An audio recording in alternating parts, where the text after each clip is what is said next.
I'm Bill Johnson. Around here, they just call me Dad. I've been trying to read, but I just can't seem to do it. I keep thinking about today, Thanksgiving Day. We Johnsons had a good Thanksgiving, the best we've ever had. And I can't help thinking that what made it better was a real feeling of thankfulness. And that's odd, too, when you consider the shape things were in when I got home from work yesterday. Kids, Dick and Tommy and Susan, were all home from school. And of course, Mother and the baby were there. As kids will, mine were living tomorrow right along with today, looking forward to Thanksgiving. And like most men, I'm glad it was Mother instead of me who had to break the news to them. Tomorrow's Thanksgiving. Turkey and dressing and pie and cake. And fruit salad and whipped cream and cranberries. Gee, I can hardly wait. Me too. Well, you know, children, we've had a lot of expenses this month, and, well, your father and I thought that... Well, the truth of the matter is, there just won't be any turkey this year. No turkey for Thanksgiving? Oh, I'm going to make a pumpkin pie. We'll have plenty to eat, but, well, we'll just have to get along without turkey. Mom, you don't mean it. It won't be Thanksgiving at all. Even the Pilgrims had a feast. After all, isn't that what Thanksgiving's for? I don't think it's fair. And it was right there that I came in, right in the thick of it. Hello, everybody. Hi, Pop. Hello, Mother, Dick, Susan. Well, what's been going on around here? What's the matter with everybody, anyway? Mom says we're not going to have any Thanksgiving. No turkey, no good thing. A fat lot we're going to have to be thankful for. Oh, I don't think you kids really mean that. We do, too. We've always had turkey for Thanksgiving. Yes, and everybody else in the block's going to have it this year. Same as always. Yes, we've always had turkey, just as a lot of Americans have had it, and we'll keep on having it. Turkey on Thanksgiving's a great American tradition. But what you kids are saying makes it sound as if the turkey's the only thing we had to be thankful for. Well, gee whiz, no, Dad. It's not that at all. Oh, I know, Dick. With turkey, it's easy to lose sight of what Thanksgiving really means. And don't think we're just making excuses because we don't have any turkey this year. We know it'll mean a lot more to us the next time we do have it. Well, sure. Suppose we don't have a bang-up feast. We're still a lot better off than the Pilgrims. That's it, Dick. Do you other kids see what Dick's trying to say? Turkey or no turkey, we've still got all the freedoms and privileges the Pilgrims gave us. And out of those privileges have come a lot of things. Things the Pilgrims never even dreamed of. Why, we could make a list a mile long. Why don't we do it? But now, hold on a minute. You've got the idea, but it isn't something you can write down like a grocery list. You've got to feel it down deep before you can really be thankful for anything. I tell you what let's do. Let's take a little more time to think this over. When you get right down to it, there are some pretty tough decisions in making up your mind what means the most to you. Your life? Sure, that's one thing you can't get along without. But do you know that there are some places in the world today where you have to get along without just about everything else? Golly, Daddy. I guess I kind of got carried away. But I'll bet you one thing. If we really think over what we have to be thankful for, when we sit down to whatever Mother fixes to eat tomorrow, we'll be one family in America that will really have a Thanksgiving dinner. Well, that's how it got started. The Johnsons didn't have any turkey. And the kids, no, I mean everybody, likes to make something special out of a special day. So we fell back on something as old as the Pilgrims, toting up the common, ordinary blessings that we had to be thankful for. That night, I'd see Dick there building his model airplane, and Susan just playing. Only they weren't just playing. They were mulling things over, thinking big thoughts for such young heads. And as for Mother and Tom and baby Janet, and yes, me too, it was as if we had our eyes open for the first time. Things there were to appreciate in just any ordinary day in America. When we took our places around the table and we were ready. And then, well, we all knew it. There are some things you just can't say. But everybody in his own way knew what he had to be thankful for, and that this was the time to think about it. Tom was first. I am thankful for getting plenty to eat all the time, with extras that count, like cookies and milk after school. Like Mom says, I'm hungry all the time anyway, and if I didn't live in a country where there was plenty to go around, golly. And I'm thankful for the free public library, where I can get books about adventure. Jack London, Richard Halliburton. Gee, the way they tell a story, it's as good as being there yourself.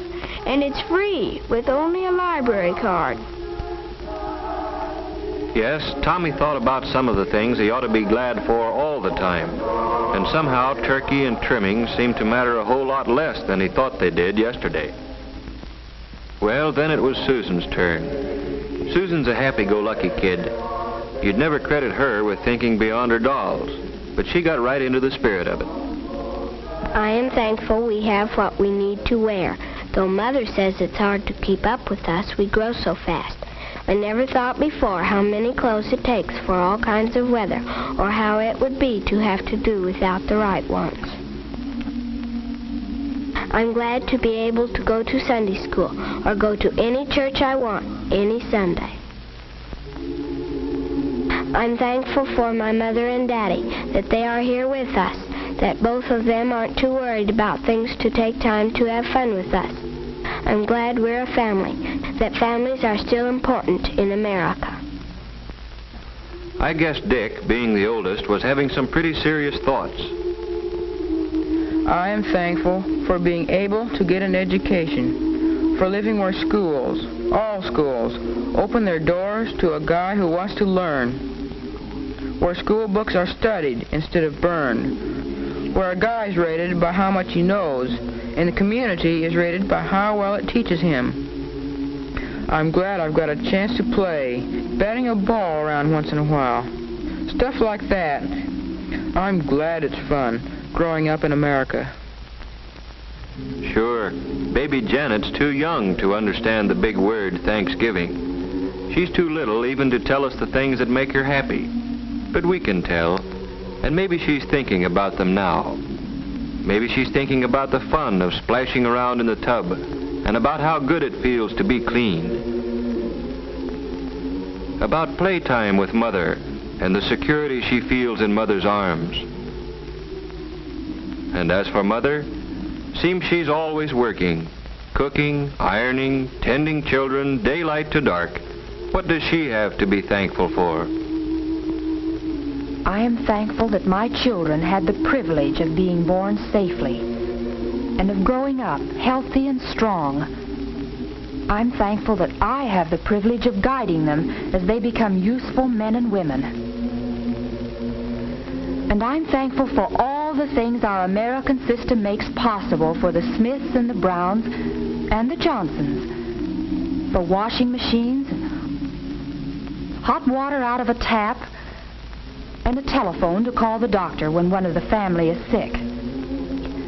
A car to get Dad to work. Yes, I'm thankful for all the things free people working together can produce. I'm thankful that when my neighbor drops in to borrow a cup of flour, we've got the right to talk about anything we want to. The parent-teacher project, the new mayor, or Jane Jones' hat. And last of all, I'm truly thankful for the peace of mind that Dad's job brings, for knowing that even though there are lots of luxuries we can't afford, there still will always be enough to go around for the things we have to have. I'm glad Dad doesn't work slave hours, that there are evenings and Sundays and vacations when we can all be together. That's Mother for you, grateful for what America means to her family. And now for me. I've got so many things to be thankful for. I'm thankful for this house. It may need a coat of paint, it has a mortgage, but it's ours, a place where we can be together in privacy. And I'm thankful for the thing that makes this house our home, the happiness here, Not just today or on Christmas morning, but on a day-to-day basis all through the year. For knowing that a knock on our door means nothing to fear. A friend calling, or maybe a bill collector, or a kid selling magazines. You never know what to expect. But you can count on one thing. It's not going to be some political gangster coming to drag one of us off to jail because we believe in freedom. And I'm glad that that freedom we've got lets me choose the kind of work I like and can do best. Taking a sluggish motor and making it hum again. Makes me feel that somebody got to his work, or wherever he had to go, just because of me. And feeling like that gives me a lot of satisfaction. And I'm thankful for my newspaper. Just a few cents worth of printer's ink and paper, but more valuable than any amount of money. Because in it, the editor's got the privilege of printing what he thinks. And I've got the privilege of agreeing with him or not, however the facts strike me. And both of us, the editor and I, have the right to act on our opinions on Election Day, to vote for the principles we believe in. And finally, I'm thankful for being able to believe, in spite of everything, that somehow, someway, the unity we've got here in the Johnson family will someday spread to men and nations throughout the world.